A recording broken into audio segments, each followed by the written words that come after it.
Good afternoon, Temple of Doomspock. You all right? Hey, good morning, England and the world. Right. Sorry, good afternoon, Demon Tired Sleepwave.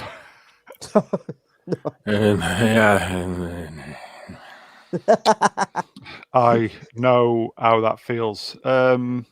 Anybody just got up, have they? I would have done if I'd gone to sleep. Depends what you mean by up. Let me check. Hey. Not yet. No, I'm all right. Sleep. I don't know about you. Demonetized sleep patterns. Stop making fun of you lot. They're all over my sleep. I don't know what year it is. I don't even have a pattern. What's the sleep pattern? What does monetized sleep look like? Is that when you get paid to just lay around? Yeah, paid to nod off. Or depending on channel, not paid. Quite literally a dream job. Hey!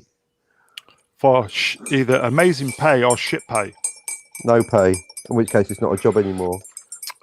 You okay then, Temple Doomcock Spotty Dick? Oh, so it's been another manic day. I can't. Is it today or yesterday? When did we last speak? Earlier, isn't it? You're on Thursday now, aren't you? We're on Wednesday. Yeah, that's right. It's just gone Thursday. Oh, fantastic! What a busy day it's been. He's almost got WandaVision to watch. Yeah. Oh yeah, it'll be number 6, won't it? I got halfway through 4 before I fell asleep. But you've not seen 1, 2, and 3, have you? Of course I have. Yeah. What am I? George Lucas? Yeah, of course I'm watching 1, 2, 3, 4, 5, 6. Yeah, 4, 5, 6, 1, 2, 3. Genuine. You've seen? Yeah, genuine. What? That was good. So it was all right. It's shit. It was all of those things, depending on how you look at it. Yeah. I'm kind of thinking it's not bad. It's not. I'm willing to give it until the end of the series. I like them too. To be fair, them Elizabeth Olsen, Paul Bettany, Paul sell it for me. Bettany. Yeah, it wouldn't be anywhere near as good if it wasn't for them, would it? Yeah, you can tell them two love acting with each other. Or they act loving, one of the two. Yeah, it just comes over in spades, and it's you can tell they're enjoying it. But as I said a couple of days ago, Matt, just a little bit fatigued with all the Marvel stuff. I don't know. I've been fatigued with it for a long. Well, Endgame, I was fatigued by it. Yeah, and I didn't like that movie anyway. And I was kind of like, "That's it, I'm done, over." And I didn't even bother seeing Captain Marvel because I just thought this looks trash, generic rubbish, and the reviews said it was rubbish. And I thought could have been good. Well, potentially, but I don't think they really cared. They just wanted to get a whammon out there and shoehorn between the 2 final Avengers movies, so it'd make money, and didn't really put any effort into the actual film itself. Yeah, I think as we quickly discussed on yesterday's stream with the Mega Geek, probably a missed opportunity if they'd have done it correctly. Yes, I think so. I agree with that. Especially with, as you know, I'm a fan of Brie Larson for not the obvious reasons. Not for so yeah, bit of a missed opportunity just because they just, as you said, shoehorn it in, just cash cow basically, and the point being made. Yes, they're trying to push agendas, weren't they? Push agendas. You've not seen it, agenda. No, You've not seen it, Cockney. I don't blame you. I've not even seen Endgame. Too much timey-wimey bollocks. Reverse psychology. 2-part film. Well, that means I don't have to see the second bit. Same with I haven't seen Kill Bill 2 either. Reverse psychology. Which is it one film ironically the best one. Kill Bill is number 2 is the best one. Oh, I've missed out, haven't I? I wasn't really up with number 1. I did like 2. Okay. I mean, I think I saw it once, but basically I only bought 1, so I've watched that a few times. But I think as we touched upon briefly, going off to Tarantino, started good, just got self-indulgent and wanky. Reservoir Dogs, brilliant, especially because of that infamous toilet scene that's still not been resolved. But let's not talk about that now. And then basically the last straw for me was slagging off my great hero Bruce Lee for no particular reason. So Tarantino can go fuck himself, basically. Yeah, I heard about that. Yeah, it was like I was watching an interview with Cameron Pasha, and he talked about how Bruce Lee was completely disrespected in that film. Yeah. So I mean, admittedly, I've not seen it, but I think I went to the trouble of seeing the clip because basically Bruce Lee was almost a living superhero with his incredible fighting skills, but he was also a humble philosopher, and yet they did the opposite. They portrayed him as an arrogant prick that got beaten up. Yeah, so twatted by Brad Pitt. Yeah, and I really just just this whole thing of it's based on a true story, but then he plays with the truth. Well, then just make something up. So yeah, so I'm done with Tarantino. Bollocks. That's very. I was very surprised that he allowed that to happen. Actually, I thought he had a bit more integrity than that. I thought he had a bit more respect for Asian cinema and Bruce Lee himself. But it turns out that Hollywood don't really like Asian people at all, and they virtue signal and pretend that they're all about diversity and inclusion. But at the end of the day, it's all for pandering, isn't it? Which is really sad. Exactly. No, nice reference, pandering. Cinema. So, Asian, yeah, exactly. Very good. Of course, when people say Asian, I assume that means someone from Vladivostok. But anyway, has the new episode of Resident Alien dropped yet? I haven't checked. It's very likely. I will have a look while you guys chat. Let me just have a little peek. I'm repeating the joke because it was so good and so subtle. DNA sample, get it? Yeah, I know. Tom's Diner and all that. It's very good. I'm doing it for Problem Being. If you're out there, Problem, that's a joke. That's why we pay you nothing to come on this channel. There you go. Well, speaking of which, can you do us a logo? Ooh. Oh, is this thing on? Hello. Cup of tea. You're the type of guy who will kick somebody when they're down just to finish them off, aren't you? No.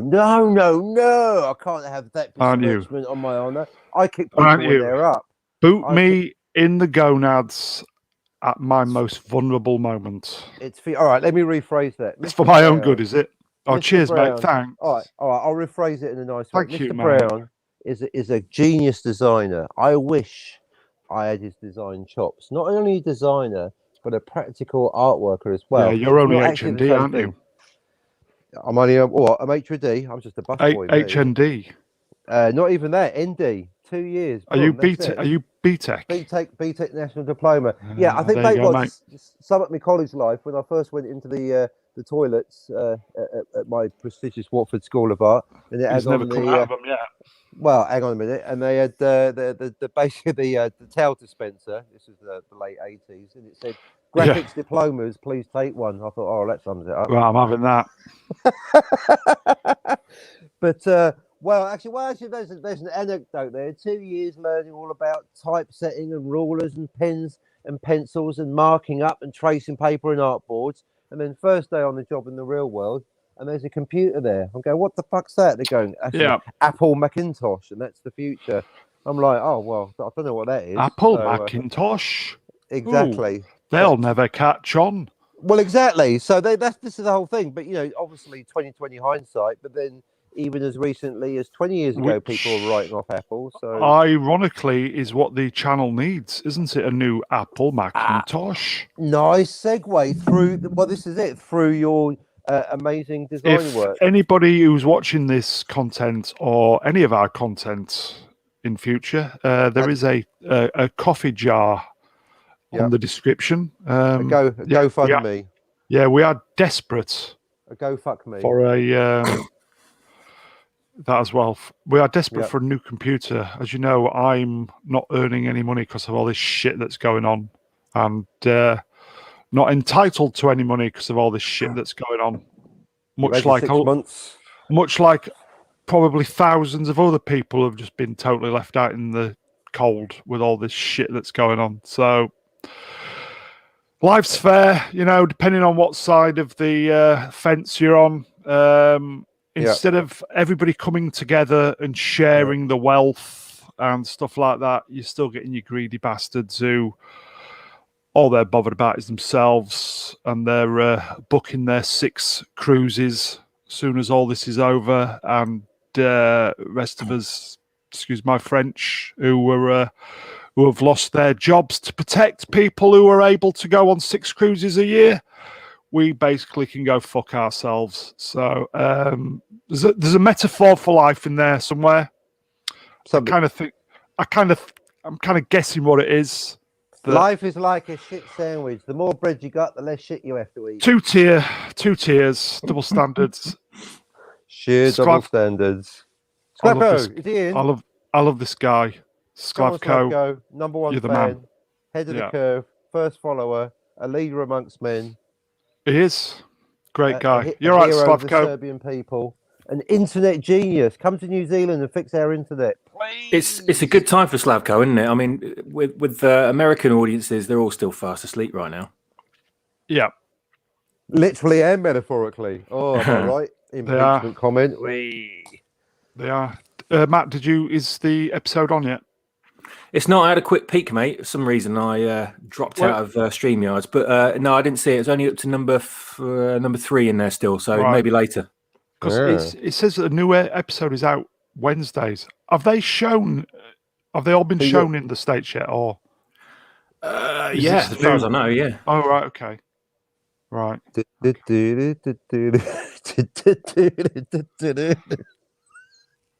DNA sample, get it? Featuring Suzanne Vega on vocals. Oh, was that their name? I completely forgot their name. All I remember was Suzanne Vega, and how annoying that fucking song was after listening to it about a million times. Yeah, it was horrible on its own, but once DNA came in on the remix, sticking some beats on there, just what you needed. Fat beats. Yeah, but come on, Vega, for fuck's sake. Songwriting's about lyrics. Stop fucking making stuff up by humming half of your song, for God's sake. Exactly. Mind you, do you know what? I might never get this opportunity again. That Samantha Bedingfield. And you won't know because I'm booting you off. Samantha, is this thing on? Samantha Bedingfield, bless her for doing it, made a career at writing songs about writing songs, didn't she? I'm sitting watching a blank page. I can't remember. Just look up her 3 singles, and it's all about. Is writing that very songs. Meta? It is, because they say what you know. I'm stupid. What does meta mean? I was afraid you'd ask. It's self-referential, recursive, talking about itself. So, like the cliche of, I'm writing a book, I'm writing a script.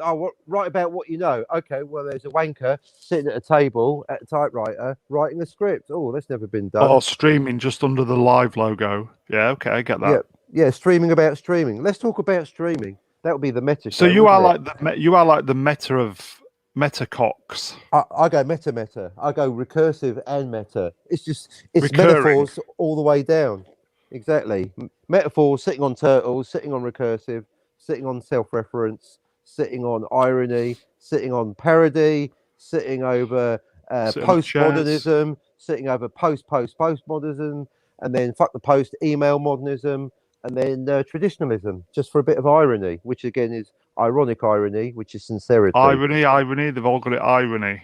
Exactly. Well, if you want your shirts clean, you might as well get them irony too. You know what I mean? I do, mate. Matt, how's the? I've been meaning to ask you, how's the book going? Well, after I've finished every day, I sort of go back and look at it and go, "Oh, I've actually written quite a lot there." You don't realise how much you've written because there's a lot of sitting and thinking when it comes to writing. Yeah. And that's half of the progress is what's going on in your head, and the other half is just that being translated to the page. So I'd say it's going all right, really, but I would like to just have it finished now because it's been going on for ages, and I'm just desperately trying to plug away at it to try and move it along a bit. You know what I mean? It gets to a certain stage, and you not writer's block, but you're trying to think of the right words because you can't just like blurt out anything and just slap it down and say that'll do for now, you know, because it's terrible. You've got to think of the right word for the right person in the right position. You got to think about what they would say with those other people to speak off in that scenario, you know, and that's what takes the time. You've got to, but what would they say because this is there as well, and what would they say because they've just said that, and you think you're sitting there for ages. It's like doing a jigsaw puzzle for every sentence. It's like, oh god. But yeah, apart from that, it's all right. I just think it's good on you, mate. Honestly, it can be a right struggle. It can be a struggle. Good on you, mate. When you're in the zone, though, when it is flowing and it's just you almost feel like you're channeling it. Those are the beautiful moments. It's worth all the tough days for those. Oh yeah, it's almost happening in real time. Yeah, you're just sort of sitting there and it's coming through your fingers. Oh don't. And that's another thing, guys. And it's minus 3 seconds. It's like you're funneling. You're funneling this creativity, and it's just coming straight through you to the page, and that's wonderful. And you've written loads, and there was no kind of like filter between you and what's going on. You know, you didn't need to sit and devise anything. It just naturally happened. Yes. Yes. That's what I live for. And it's at the moment it's just too few and far between. At the moment, it's not. I'm not saying I'm forcing it, but it's there's a lot of chiseling away at the block before it looks anything resembling actual narrative. If you know what I mean. I know what you mean. Say when you've sat down at your desk writing, and then next moment you've looked up and you've realised, fuck, that was 10 hours. Oh yeah, have you? What's the kind of longest duration you've ever done that? You know, like you've looked down, plugged away, and then I reckon about 3 hours. I mean, I sat there for I sit there for like 6 hours at a time doing it, but it must have been about 3 hours when I've sat down and it's been light, birds are twittering, and then next thing it's pitch black and everything's lit up outside, fucking freezing cold, and my stomach's rumbling at me to go and get something to eat. You know, what? And you just look back and you've written about 3 words. That's a pain in the arse. Gee. I was going to say, so you obviously you weren't in the zone. Well, sometimes you are, sometimes you aren't. Sometimes you think you're in the zone, and you look back at what you've done and you just think, what did I just achieve? Bloody hell! There's nothing here. It's all in my head, and then it's kind of like it was like your head's your editing station. So you don't, it's like if you did it all on paper. If you're writing everything on paper, you'd have like a stack of notes next to you after the session, and you just go load of rubbish in the bin with all that, and then you'd have like one little post-it note with some actual good stuff on it that you then translate into the book, if you know what I mean. That's kind of what it's like. It's like conjuring up all these things and then thinking, yes, I'll consider all that, and then from that one big pile, you pluck one good bit out that's actually worth using, or you can use that makes sense, and then the rest of it's just thrown away. It's all this energy spent into kind of musing over stuff. I'm sure Cottony can appreciate that. Yeah, Cottony, you've been there. I lost a good. It was 3/4, 1.5 decades. Just went basically. And, you missed the 90s, apparently, didn't you? Just the last 15 years, it's just been a writing paradise. What's all this grunge music? Who's this Kurt Cobain tosser? What the hell? Exactly. And then what happened to him? I have been vomiting forward a lot of stuff, and I haven't actually got a finished book. It's almost like I've been doing the meat without the bones.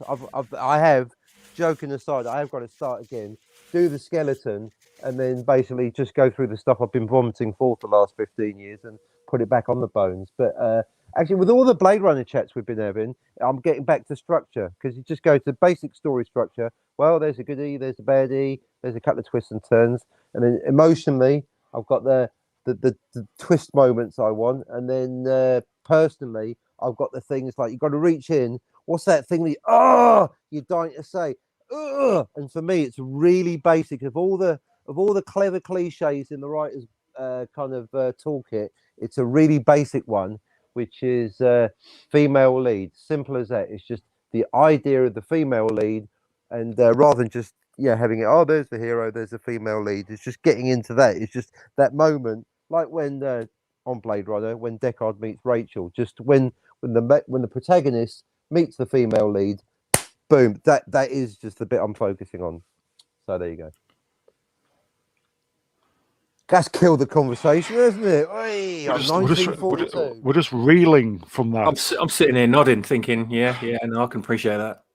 See, I'm getting moments like that with yourself, so that's why I'm thinking either we're both doing it wrong in the same way, or we're both hopefully doing it right. I'm obviously hoping it's the former. Oh no, hang on a minute. 20 minutes. Yeah, and in fact, when you were saying about the silent bits in films, it's just as soon as it goes silent, you can hear your brain going, blah, blah, blah, blah, blah, and then as soon as you get back to the pew pew pew, the brain's like, can hear it from here, mate. Yeah, so I can hear yours going blah, blah, blah, blah, from here. So that's why that's my tongue. But that's why it's good to have. I think a good director will deliberately put in those moments of silence, knowing that the wise viewer will be turning things over. And then that's why the last couple of Star Wars films were so many reasons why they're so shite. But I was just about to say that. Yeah, there's no downtime in them. Yeah, it's just JJ's like, what if I just throw enough shit at the screen? They won't pay attention, they won't notice there's nothing there. And then, look at this, look at this, look at this, look at this. The end. That's J.J. Abrams all over, though.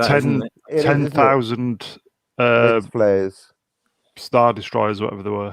Yeah, 10 minutes exactly. Copy and paste. How the fuck would they build them? Oh, don't even. Why did I bring it up? They wouldn't. There's no inner logic. It's just the philosophy was just so what was done before? Right, that and that. Okay, times it by 1,000, put it on the screen, and have some explosions. That was essentially the philosophy behind it. Yeah, I don't want to be ageist here because we would question that. We would. We'd say, what the fuck? Yeah. Well, do you know what? I think the first 17-year-old. The best one of the best things about wouldn't even cross the mind. One of the best things about Empire Strikes Back was not having a Death Star. One of the biggest first mistakes of Return of the Jedi was just having. In fact, by this point, you might as well call it Death Star Wars because they've all got a Death Star apart from Empire. But then I found relatively recently trawling through Ralph McQuarrie. One of the ideas they had was having 2 Death Stars in Return of the Jedi. Now, obviously, 75 wouldn't have worked, but I thought having 2. That actually, do you know what? I think Jedi should have had 2 Death Stars. That would have done it. I don't know. Difficult to say now, but that's, How long would it take to build a Death Star? 3 weeks at least. Depends who they've got contracting on it, isn't it? Yeah, exactly. If it's freelancers, well, it depends if you pay them in advance. Do you know what? It's almost. I've got one of my big topics that I've got in my pocket. It's almost a natural segue, but I think I'll save it for another time because it's quite a big one. But one of the problems, this is my advert for the topic. One of the problems with Rogue One that I believe no one else has noticed is it actually has ruined Return of the Jedi. I'll just leave that there. We'll come back to it another time. Boom. Yeah, that's right. Rogue One. Oh, it has now. Because people go, oh, Rogue One, it's great. It's the least shit of the Disney Star Wars films. Oh, Rogue One, it's not that bad. Come on, Cockney, it's only Rogue One. Fuck off! It ruined Return of the Jedi because people go, oh, especially channels like Mauler. Oh, you're just nitpicking Star Wars for 8 hours. I mean, I'm actually impressed at anyone that can nitpick Star Wars for 8 hours. That's caring about it more than the writers. But the thing is, what Lucasfilm did, Disney Lucasfilm, is they created a plot hole, or at best exaggerated and grew a tiny one into something massive. Do you know what? I'm just going to leave that there. That's an advert for another stream. Come back to the Mr. Brown channel with money, and we'll talk about that in detail. Yeah, I'll agree with that. I'd like to think that for the Death Star 2, the problems were ironed out, as it were. Exactly. Have it smoother. Don't have a trench in it. That's your problem. I did think that the Death Star 2 its weakness was the fact that it was exposed, wasn't it? Because it was half built, so you could actually get inside it. But that was taken away by the energy shield, which they took down. So it was all a matter of, I think it was vulnerable because it was half built, and they discovered it before it was built, unlike the original one. So therefore, it was more vulnerable than the first Death Star.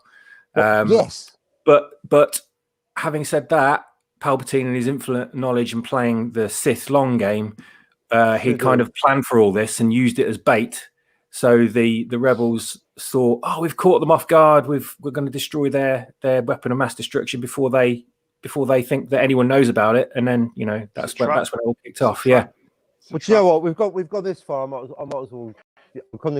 I'm now contradicting myself. All right, forget it. I'm going to do it now. Fuck it. I'm going to go there now. Because you segued it into it perfectly there. Okay, what happens is, right, in the first Star Wars, now known as Episode 4, I don't think it was a plot hole to have a real hole in the Death Star because, well, first of all, if you don't blow up the Death Star, there's no movie.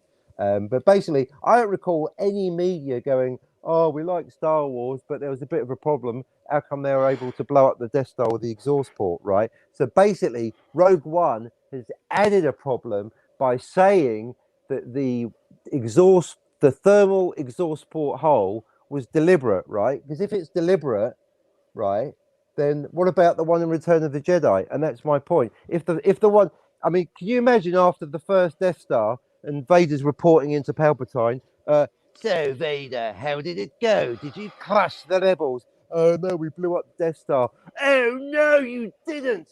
Build me another Death Star with a bigger exhaust port, one you could literally fly the Millennium Falcon through. The last thing they would have done is built another Death Star with another thermal exhaust port. So basically, you now need a Rogue 2 to explain the thermal exhaust port in the second. If the first one was deliberate, you'd think the one thing they'd do with the second Death Star is say, make sure it doesn't have a fucking great big exhaust port. So now that they've made the first one deliberate, the second one is completely implausible. And it's true. I see what you're coming from. I see where you're coming from. But was the one in Return of the Jedi an exhaust port? I thought it was just an exposed area because it hadn't finished being built. Yeah.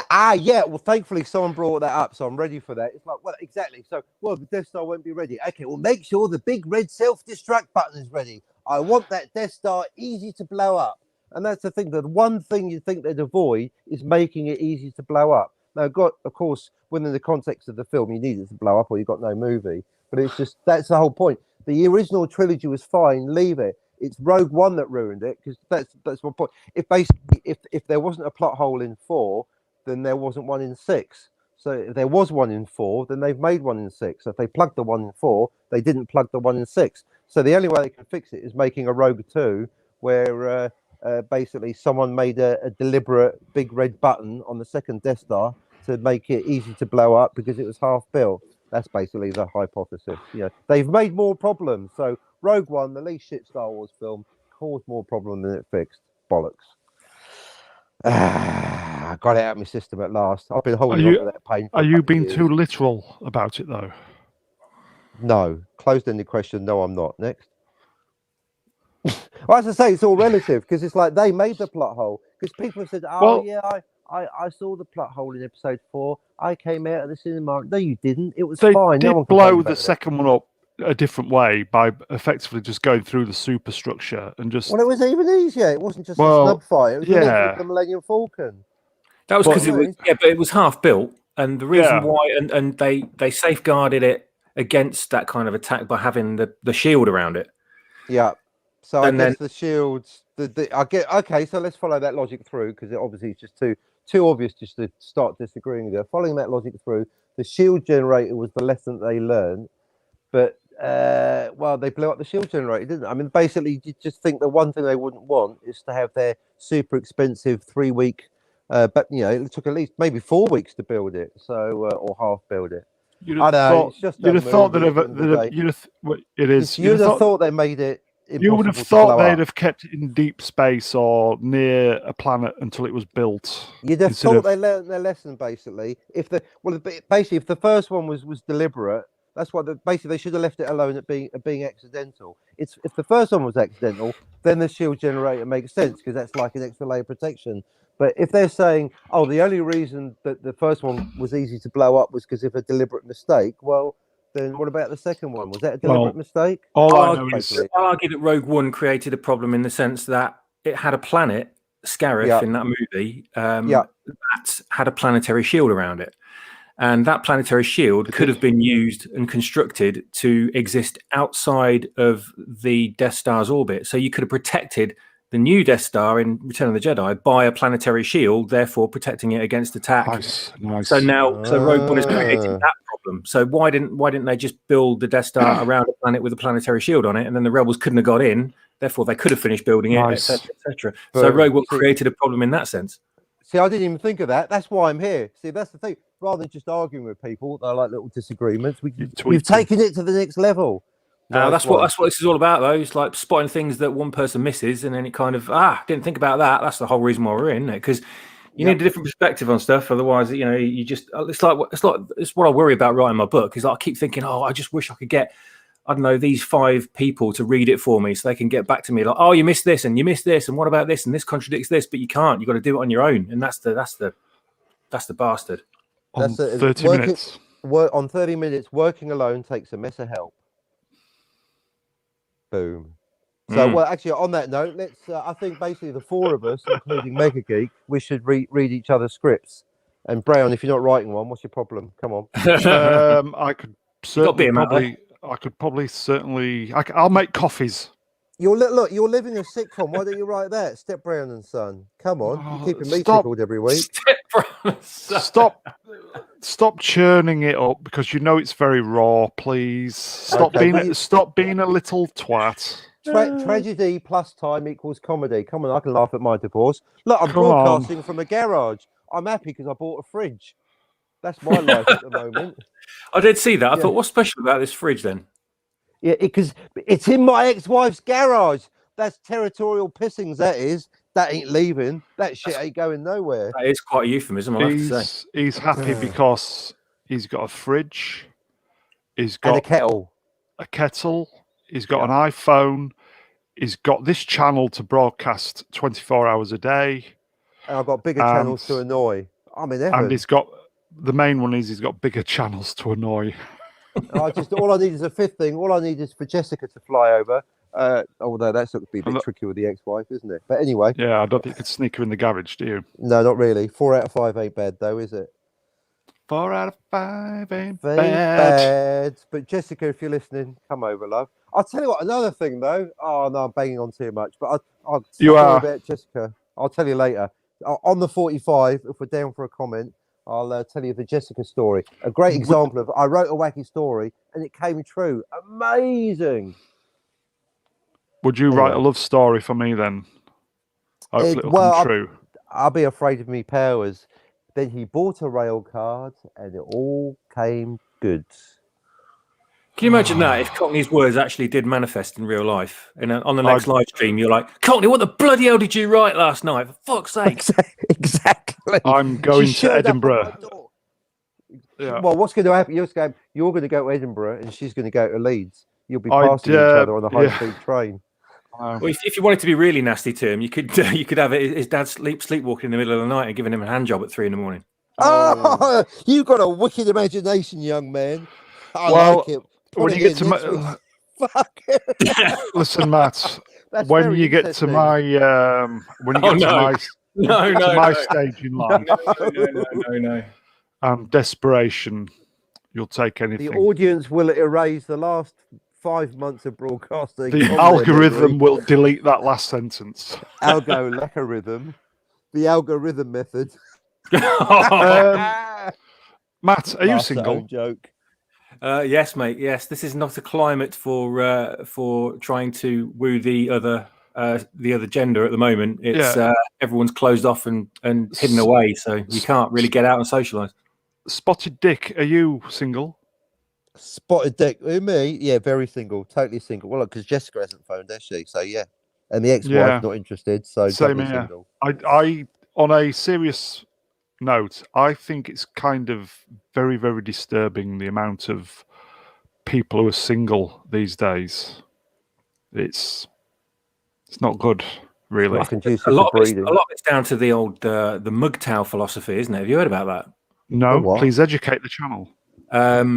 It's nothing to do with dragging a drinking receptacle behind your car. It's basically it's MGTOW, which means men go their own way, and it's all about men being independent and not relying on not having a woman in their life because women just screw them over and leave and take all half their stuff with them. So they're just like living for themselves, being prosperous on their own, and then and just standing in society on their own laurels instead of having a woman in their life to define them. But I think that's the basic philosophy of it. But there's a lot more to it than that. But yeah, but there's an increasing number of men following that philosophy, and there's all these channels on YouTube that have sprung up over the last couple of years about it every day. I mean, I've subscribed to a few of them because they're kind of like they were quite ages ago. They were quite good with their positive thinking. I don't know what you call it, motivational stuff. And but now, ever since the COVID situations happened, they're all a bit more. I wouldn't say anti-woman, more sort of be wary of women kind of attitude, But there's a lot of it. You'd be surprised how much there is. I like it. Do you think that's bad though, in the bigger picture of things, that we're kind of wary of the opposite sex? I think it is to a degree, because I think it's another product of the whole divisions of society, isn't it? Whereas once upon a time, everyone just sort of, it wasn't kumbaya by any means, but at least everyone was integrated and everyone understood that everyone is a part of society and we've all got a part to play and everyone's kind of a piece of the puzzle. And now it's all like, no, that's your puzzle over there. You go and fix that 100-piece one. I'm going to stick with my one here and make my own image of a ginger cat sitting on a bridge or whatever. It's all about, and it exists in the same time as the whole segregational divide and conquer tactic that they are pushing on us, with the race issues, the gender issues, and it's all infiltrating into pop culture. So the people they go, oh, I'm not bothering with all that bollocks, I'm just going to go and watch my Star Trek stuff. They're faced with it in all their entertainment as well. So there's no escape from it. I think I'm probably genuinely worried about these young SJWs, and they are brainwashed. Yeah, completely. Stuff that's going on now. I'm genuinely worried what position they're going to be in, say, in 20 years' time when they're early 40. Not reverse cowgirl the way they're going. It does make wonder they'll get to a certain age and they'll look back and go, "What was I bloody doing?" That goes without saying, I think. But there's a lot of single people now. What's it going to be like in 20 years' time? Is it getting worse? Because in the late 80s, I don't know, just as we were kind of, getting through puberty, end of school, and basically at 16, 17, 18, the time that we, should have been losing our virginity. And it was all bloody nuclear war and AIDS. And I remember thinking, this is hardly the swinging 60s, is it? It's just, AIDS, you will die. Don't die of ignorance. I'm like, this isn't the right time to get your pack of three and get lucky. You know what I mean? So, although I did start, I guess, do recommend a bit of serial monogamy for the kids out there, for the teenagers. Serial monogamy when you start. Don't slap about at the beginning. That's just my recommendation. Have a nice relationship. Call me a black roll. Is there going to be any of that now? Well, that's the thing. Now it's all, they will hate each other. Oh, you're a cis male. You're a man. I hate you. Exactly. Or just by asking me out. Oh, you're so heteronormative. Slap. Heteronormative. Nice. So it's just getting tough for every generation. They're trying to stop us breeding, I think. Yeah. And obviously Valentine's Day is coming up. The worst day in the year for people who are single. For a lot of people, mate. Yeah. Yeah. I go to the supermarket and I would be. Really. You expect? I'd be frightened to ask anybody or speak to anybody nowadays without being accused or being looked at like a psycho. Yeah, well, I mean, there was this. There's these guys in London that I know from a few years back. I don't know what they're up to these days, but they had this whole program called Day Game, and there was a website called daygame.com, and it was all about approaching the opposite sex during the day, during shopping, during the high street and all this sort of stuff, not waiting until the weekend and going to clubs and things like that. It was all about engaging in every day when people are off their guard. They don't expect to be approached and complimented, and then because they're not expecting this sort of this sexually driven approach they've had from like God knows how many men before in that scenario, they're kind of genuinely taken unawares and they're more receptive to it. So it was all about like tapping into that, and there was this whole philosophy and this whole training program based around it, and it was used for things like going to the supermarket and just basically taking society back to the 50s and 60s when people genuinely used to do things like that, and it wasn't frowned on. It was actually an expected thing, when everyone lived their lives out in the world instead of online and on social media and stuck indoors because of a virus. It was it kind of takes it back to that. But because of this whole COVID situation, I don't know how it's affected them, and I've not heard anything about them or from them for ages. But you're right about going to a supermarket. You kind of like, oh God, if I actually did, oh, she's quite nice over there. If you can see past the mask, that is. You know, buying the frozen peas, I'd love to go over and have a chat. Oh, no, I can't. God, just think of the implications of just saying 2 words, you know, like, Jesus. Oh, yes. You get the nice girl at the library or whatever. I like the girl in the shop. Yeah, the libraries are closed now. Some girls look great with a mask. Yeah, that's it. 40 minutes. Yeah, I'm sure that a lot of them are thinking, oh, these masks are great. We don't have to worry about slapping all this makeup on for 3 hours first thing in the morning. I can't believe You're wearing a I mask said that, anyway. and it was 40 minutes. Try on this gimp mask. You look in there. Oh, you look proper tasty in that. Can you tell when you go to the supermarket? You can tell the single people, can't you? Oh yeah, you just have to look at what they're carrying. Ones. Yeah. I mean, you can probably tell that I'm single when you're doing it, just from it's everything's for one, you know what I mean? And it's all because I'm quite health conscious. So, you know, they can tell I've not got any kids. So there's no candy bars in there. There's no women's products in there at all. You know, it's all basically strictly for men. You might get the odd shave can, you know, shave foam can or razor blades and things like that. And it's like, it's painfully obvious. I'm once upon a time, I probably would have cared or worried about what people thought. These days, like, don't give a toss. Absolutely do not care. But would you speak to somebody in the supermarket, or are you kind of frightened to do that these days? I would if I could see what they look like. And I thought the scenario was conducive to a conversation, and I didn't think that they were desperate to get away, or they were in a rush, or there were people around, their other half may be around somewhere, even though they are carrying things that suggest they're single. I'd like to think I would, but there's just too much... I don't know. There's this thing that over the last 10 plus years that's been forced into society that I noticed so many times, been out just drinking and talking to people at the weekend, even when you're supposed to do that kind of thing, was the stranger danger philosophy that's been forced on everyone, you know, and everyone just looks at someone that they don't know now as if they're just about to dangerously assault their mother, you know, and it just makes me think, how is anyone supposed to form new relationships and meet people and integrate social circles anymore because of this whole, there might be a rapist, there might be a murderer, that God knows what they are. Oh no, don't speak to them. They're just sort of, they're a murderer in disguise. That's the attitude they have. There's no assume the worst. Yeah, that's it. Straight away, assume the worst instead of assume the positive. Instead of walking out, assume the position. And look at everybody with an attitude of love and an attitude of acceptance. Oh, hope, barrier, and joy. Yeah.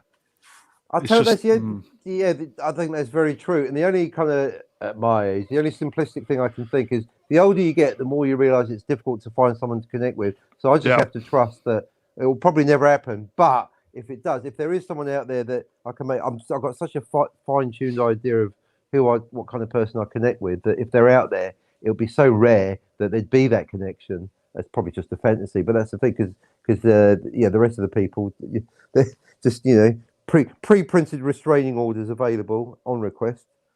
Keep on the safe side, because they'll assume the worst. It is a shame that I think a lot of people are resigned to the fact that they probably will never meet anybody, and I think that's quite sad on many levels.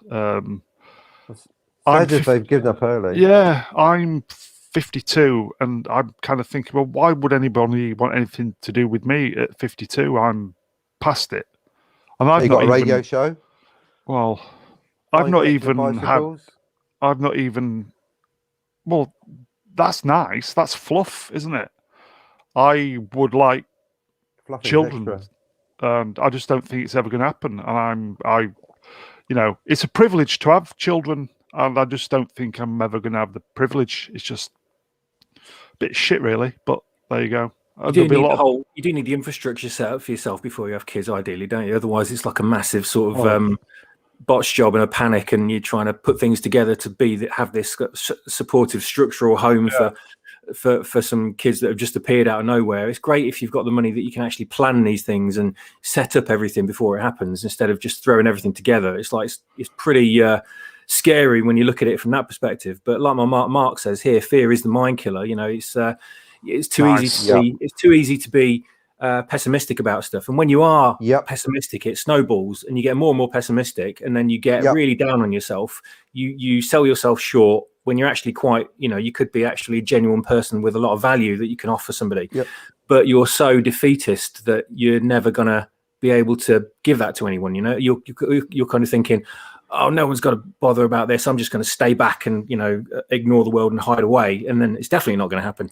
I think it does help if you're approaching it from a much more positive mindset, where you think, oh, I am worth something. I do have a lot to contribute, and someone has to be good enough to be in my world rather than the other way around. And I think if a lot more men had that approach, I think there'd be a lot higher quality of relationships out there, and a lot less failures, and a lot less thirsty people just desperately out there trying to grab anything they can find, if you know what I mean. Very good, mate. That's why you're on this channel. I've read a lot of books. It's amazing how we came on here cocking about, but we've kind of gone deep. Deep, indeed. And also, generally, that's why I like coming on, because we start off cocking about, and then it goes deep. Serious, and it's brilliant. Then we go back to pop culture. Go on, Cockney. No, I was just saying the timing was, you just Swap Shop was coming to this beautiful point about modern relationships. And I made the mistake of reading Slavko's comment about USB-C 33. There's not the time and the place, Slavko. Not everyone's USB-C, but it happens I am. But going back to relate, hard to connect. Yeah, oh, nice, exactly. I'm USB, she's USB-C. There you go. She's this Bluetooth, is why I'm Firewire. This is why we pay Sklavko 0. Pun intended. Nice. Puns intended. Indeed.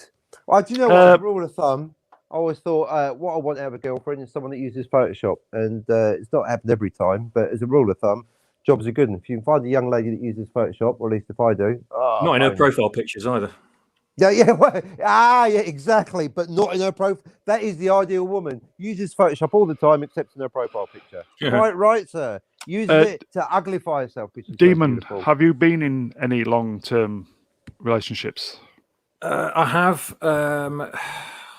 Talking quite a few years. Obviously, you don't need to speak if you don't want to, but you know.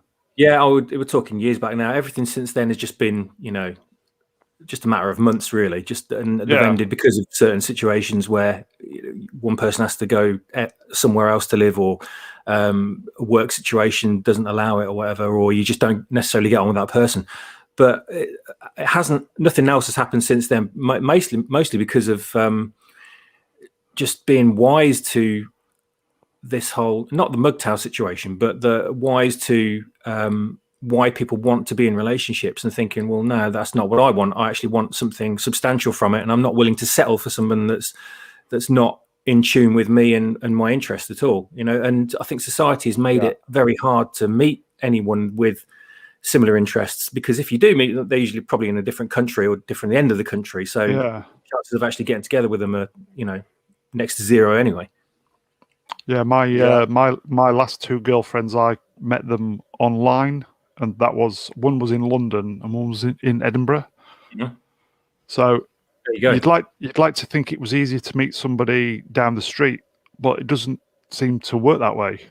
I don't know why. No, again, you know, it's like I often think of this, you know, what it was like back in the 80s and 90s and before that, with society and everyone going out all the time. No one spent much time in. Everyone was out at pubs and bars and the park, shops and everything. It was pretty easy, really, to stumble across somebody. But now everyone's closed off and hidden away, and you kind of just think, where is everyone when you go out now? It's just tumbleweeds.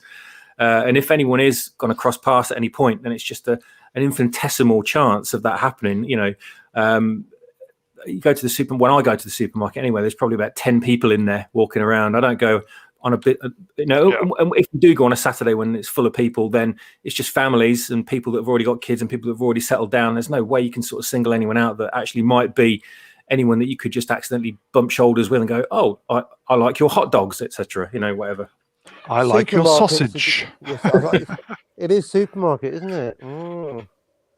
Yeah, I've always thought they're the new nightclubs. That's how people think, though. You know, just obvious things like that are just integrating into society. Supermarkets, arms. All supermarkets should have a singles night.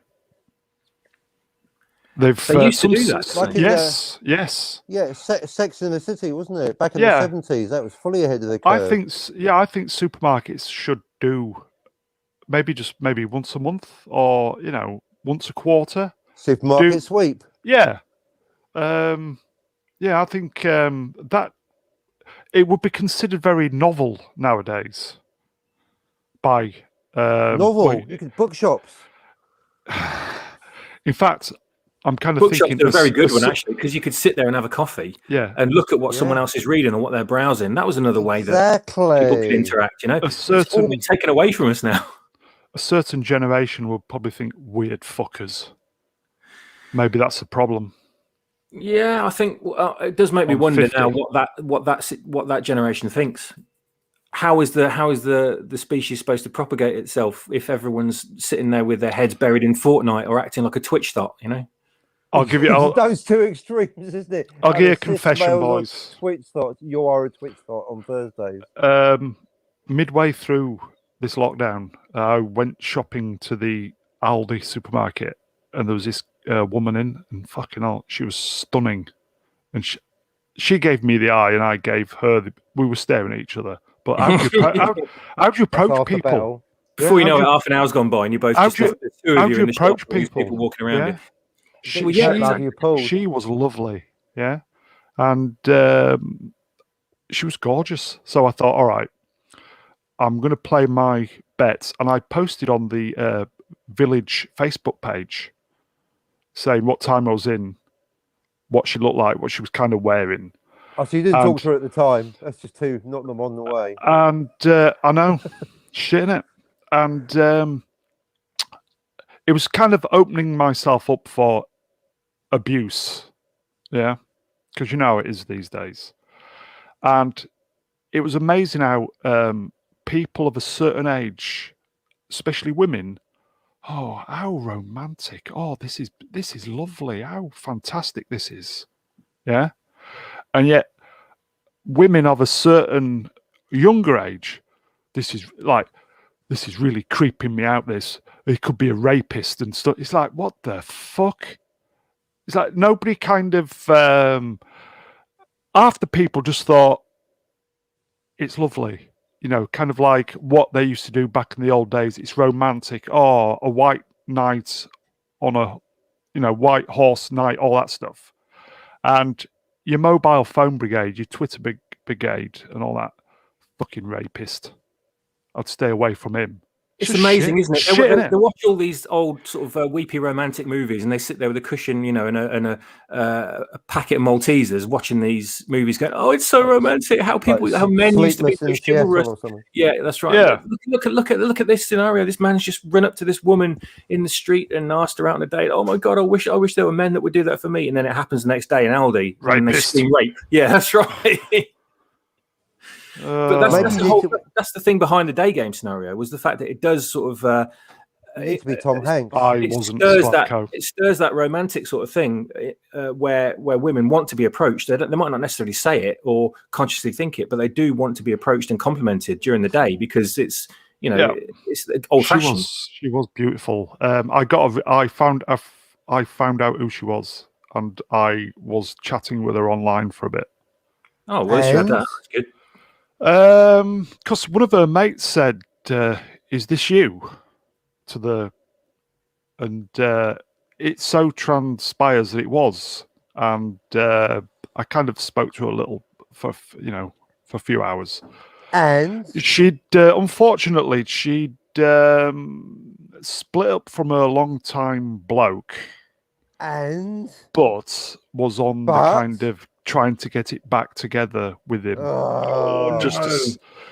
And she literally said, "Oh, we just kind of decided a couple of weeks ago to try again." Oh dear! It's like, don't backpedal. Don't do it. Don't go back. It's like, there's a reason why you break up with people. You're almost the pawn in the game. That. She's flirting with you to get back with her boyfriend. Happened to me once. Anyway. I think she was probably enjoying the attention, to be honest with you. It might have been something she wasn't getting from her ex. Yes, exactly.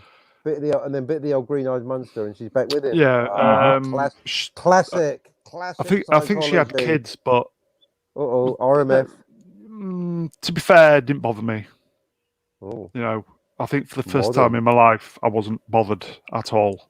I'm genetically selfish. No RMFs here. Well, I'm a selfish fuck ultimately, but I just thought, well,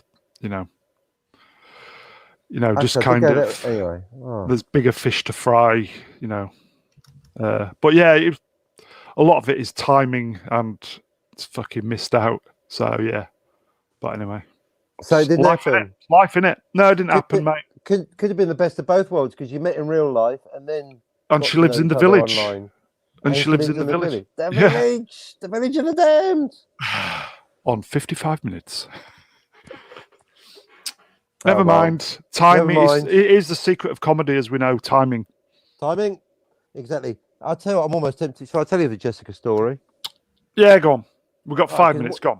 Because it was a story come true. So what it was, she was from Manchester, which is a bonus. Just to drop that in. Oh yeah, okay. I'll take the interruption from Karab. My ex had 2 kids. Now she has 4. Nothing to do with me. Thank goodness. Nice. Two before, 2 after. He just got in the middle. Good work. Fair enough. Oh dear. All right, that's probably right off my story. Okay, so I was writing this story. Well, okay, so you know me physics background, or me not my. I was terrible at physics at school, but me name drop. I was always good at it for some reason. Right. So, another interruption. We'll take that. It's my karma to get interrupted. Read National Mail. Rational Mail by Rollo Tomassi. No. All right. Screenshot taken. I'll look it up. Some good when tips you say on read, show, I must admit. I'll look it up on the internet. Okay. So basically, what it is, because bear with me. We're going to get to Jessica via Star Trek, but then given the context that this is actually more of a pop culture show. Okay. The Nunu is any show, anything you want show. Well, you go. Well, we've got a bit of romance, anything you want, pop culture. Okay, so basically, especially with the modern Star Trek, it's just all this bollocks. Is it science fiction? It's more like space fantasy. So I thought, okay, what's the wackiest thing that you could actually do with it? Because as you know, I've done a big study on time travel within the context of fiction. Timey-wimey stuff, yeah. Timey-wimey stuff, but on the basis that you can't actually do it in real life. But what's the closest you can go to time travel in real life? And it is, well, the trick is you'd have to have a spaceship that goes close to the speed of light, which I don't happen to have in the garage at the moment because I'm right in it. But if it's a big if you could have a fast enough spaceship, then within the laws of physics, this is known as the twin paradox, as opposed to the grandfather paradox. That's about the past. Twin paradox is about the future. So you've got 2 identical twins. It's got to be identical twins. So it's the identical twin paradox, right? One. So yeah, one of them stays on the Earth, one of them goes in the spaceship. Yeah. They go away for 7 years, they come back, and they haven't aged, but the one on Earth has, because the closer you go to the speed of light, the slower you age, right? So you guys obviously down with that, right? With me so far? All right. So I understand this totally, so I know where you're coming from. Okay, so again, I understand that we haven't got the ship yet, but it's possible within the laws of physics. And I thought, well, you could sell that as almost a good bit of dialogue that you could sell it to a lady. I'm not getting in that bloody spaceship. Well, you go in there for 7 years, you only age 2 weeks. Right, I packed my bags, I'm going. See you in 7 years, or in 2 weeks from my point of view. So basically in the story, the impossible bit is I met this beautiful lady called Jessica, but I thought, what if she went on a spaceship, went away for 7 years and got so close to the speed of light that she came back, and for her, it was only 2 weeks. So there was this Jessica from Manchester that I knew back in 2012. Was she a rabbit? She was pretty much as hot as Jessica Rabbit, yes. Nice. And she didn't get in a spaceship, but she basically disappeared out of my life for 7 years. And then completely out of the blue, I remember specifically, I was in the nerd shop looking at toy tanks. And then out of the blue, I get this toy tanks. Is that a metaphor for something? No, it's literally toy tanks. Oh, okay. But in a way, it was not Cockney rhyming slang or anything. Well, it was toy tanks, and at the time I was probably having Tommy tanks. So yeah, quite right. And so maybe you're right. Subconsciously, that's what I was saying. Well, you know more about the story than I do. And I was living it. You're a fucking beast. Carry on. That's what she said. So she texted me out of the blue. This was in 2019, so it was already Blade Runner year, and could have been late 2018. But anyway, 7 years later, texted me out of the blue. I won't do the accent. All right there, mate. I know it's Scouse, isn't it? I just can't do Manchester. Calm down. Hey. But so in her Manchester accent, she said, "I'll tell you what, young man, I'll come over and see you." So I thought, yeah, bollocks, whatever. And she did. She flew over back in my arms after 7 years. That's good. Fucking hadn't aged a bit. I was like, just like the story. Have you been away on a spaceship? She goes, no, I've just been down the gym. But I've got the photos to prove it, but then I realised, yeah, you took 2 sets of pictures of someone 2 weeks apart. No, I've got to timestamp them. They were 7 years apart. I tweeted one of the pictures the other day, actually, so it is on my Twitter feed. I swear to God, 7 years past, she hadn't aged. Yeah. I swear she's got a spaceship parked somewhere. My That's ex from Edinburgh, she sent me a photograph the other day. I've not seen her for 5.5 years. Same thing. So she looked better now. Yeah. See, they got spaceships. I think it must be our brain tricking our eyes, our happy pleasure centers tricking our visual receptors. Oh, self-delusion. I was going with the spaceship hypothesis, but maybe you're right. It's my overactive imagination. It sounds an awful lot like, to me, like, don't you think that it might be to do with age? I don't know, but it might actually be genuine. Like time is sped up and it keeps speeding up the older you get. Yes. It's like some kind of weird time. It's sped up since CERN was switched on in 2012. Yeah, definitely. you see, that's what makes me scratch my chin a little bit, Well, it's a double. I think time has sped up, but apparently there is a scientific reason for why time seems to speed up when you get older. Because basically, when you're 5, a year obviously is a fifth of your life, but when you're 50, it's a 50th of your life. So in relative terms, and obviously your brain's only processing reality in relative terms, a year is literally going to go by quickly because it's just done. I do find myself saying, like to me mates in England, "Oh well, see you in a couple of years," and I'm thinking, "Yeah, it'll just feel like a couple of weeks probably." Yeah. So, but on top of that, with the CERN thing, I think time is also going faster. So for us old buggers, it's doubly going faster. I feel since about 2012, it just seems like 2 seconds ago. Exactly. And it's 9 years. It's 9 years That's ago. what she said. Yeah, this last decade, I genuinely don't know where it went. Exactly. Yeah, well, you're right. That to myself. Yeah, you're writing a book. It's not not me. 10 years have gone by. It's not me, is it? No, honestly, I'll sit here, especially when I'm writing. I know you can have like a time distortion effect when you're involved with something and you look up, and obviously time's gone by. We all know that, but I do think, you get up in the morning and it's all nice and bright and stuff, and you sit down to do something, or you go to work and stuff, and literally 2 blinks of an eye later, it seems to be dark and the day's over, and you think, hang on a minute, it just started. I just got up. What's going on? And there's something going on. I tell you, it's really bizarre. It never used to be like that, and never used to be. As an adult as well, it never used to be like that. You could sit there for a good 2 or 3 hours during the day with mates and still enjoy yourself and think, oh, I've still got all this time yet to go. Oh, blimey, we're going to go see a film tonight. We're going to go and do that. We're going to go for a pizza there. But you can't do that now. You look at your clock and go, oh, I've got like 5 minutes to go quickly pick up a bag of crisps from the shop, go and make a cup of tea, and then I'm going to have to crawl into bed. And that's I've still got to watch Rebecca Gold. Luckily, that's only half an hour. So Ian, in his infinite wisdom, has seen that time is actually shrinking around us and has decided to make his entertainment, proportionate to it. Bite-sized. Yeah. You know what? I think there's something in there. God, the mega geek's even more ahead of the curve than I realised. He's a freaking genius, isn't he? Do you think it's why kids have got such lower attention spans now? Because they've been born into a world that's where they're going to live like a quarter as long as the rest of us have, because they've got such little time in comparison. So their entertainment consumption has now got to be like tiny as well. There's something in that, You never know, do you? There's a book in it. There's a bit of entertainment fiction. A short book. Could your mobile device be screwing with your sense of time? Yeah, that's a good theory as well. It's like, because we spend so much time looking at a mobile screen now. Mobile devices like phones and tablets have taken the place of computers, which used to have to go up to your bedroom or your office the chat to look at something. But now it's all in your hand, isn't it? No, you're right. Yeah. This is it. I mean, I love my Mac, but I'm unless it's actually hardcore Photoshop, I'm doing everything I can on the phone, even video editing. It's ridiculous, but it's like, I'm on my phone anyway. There's a cut down version of iMovie. I mean, it's only when Mr. Brown came up with that brilliant idea of doing my Tenet review backwards, and that was one feature that was available only on the desktop version of iMovie, not the phone version. I was like, oh no, I've got to.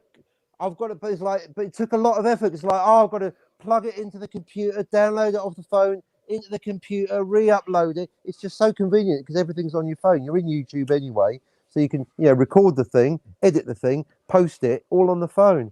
Yeah, they're designed to be for normies, aren't they? They don't want to read a manual. I would say to all the people in the chat, you should check out Cockney Spock's Tenet video reviews. Everyone calls it Tenant Landlord Review. I know, Tenant. It's Tenant. Landlord Review. Yeah, 2 videos. Part 2's a very, I very thought I was being clever. review. Yeah, I thought the first one was clever because I reviewed it before I saw it. But then I've got to say, Mr. Brown took it, talking about you if you're not here, but in a nice way, took it to the next level and just said, why don't you just flip it and play it backwards? No. Don't tell anybody. It's just basically run through a filter to play it backwards. It's a one-note joke, but it works fucking brilliant. You've told everybody there's more to it than that. punchline. Oh, it's like ruining Memento. Oh no. Sorry, guys. Spoilers from today's post-broadcast Twitter link will be my 2.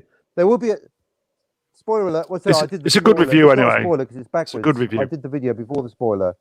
I'm doing a third one. I don't call me a bluffer old traditionalist. Now I've got Tenet. I'm going to actually watch it and do a third review of it. Actually reviewing it after I've watched it. Crazy. Yeah, you should watch Tenet. I liked it. Yeah, that's it. I can see why it's divisive and people don't like it.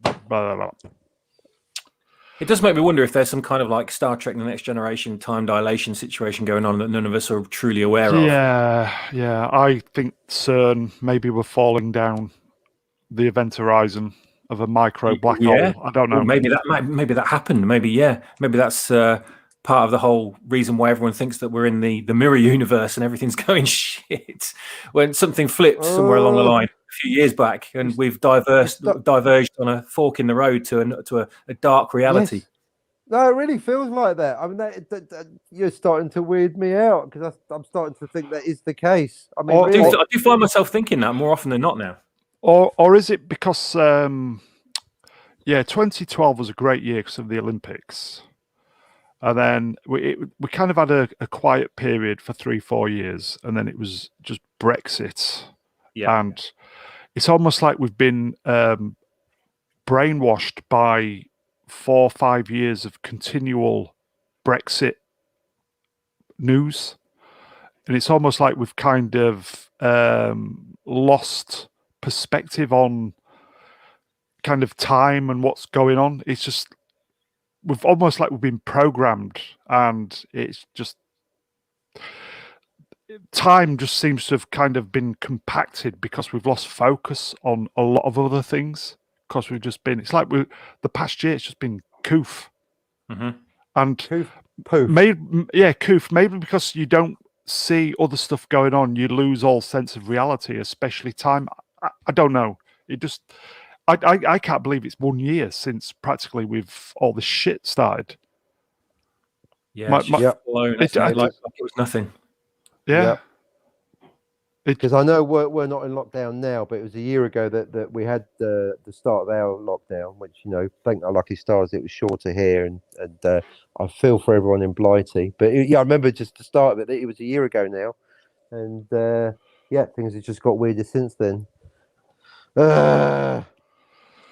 A year since I've seen a lady in any context. Well, my ex-wife, of course. That's another story. 5 for me, mate. Since the ex. Never mind. The Edinburgh ex. Yeah, mine must be about 3, 4, something like that, I think. But again, time has just ceased to exist, and I don't know how long it is or how long it has been now. Yeah, I just think there's probably, as I said, the one day of the year that highlights just how lonely people are is Valentine's Day. Yes. As well as Christmas. And especially with what's going on. Never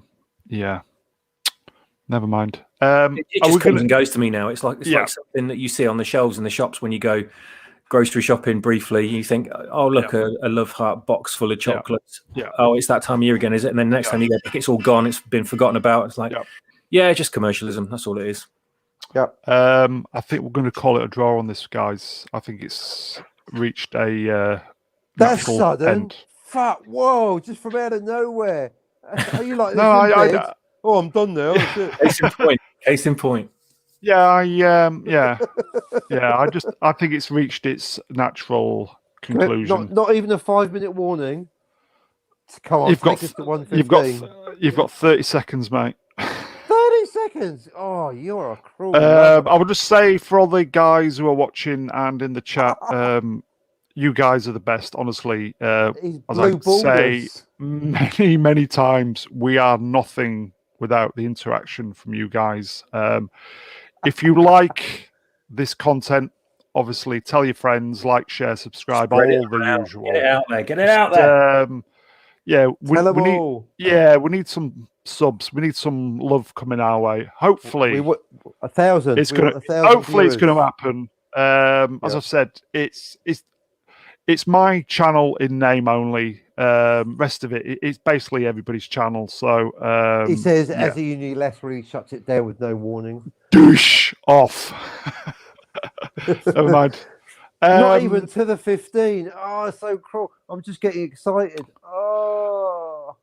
We will we'll give the last word to our number one viewer who's been with us from the beginning, Hail Sklavko.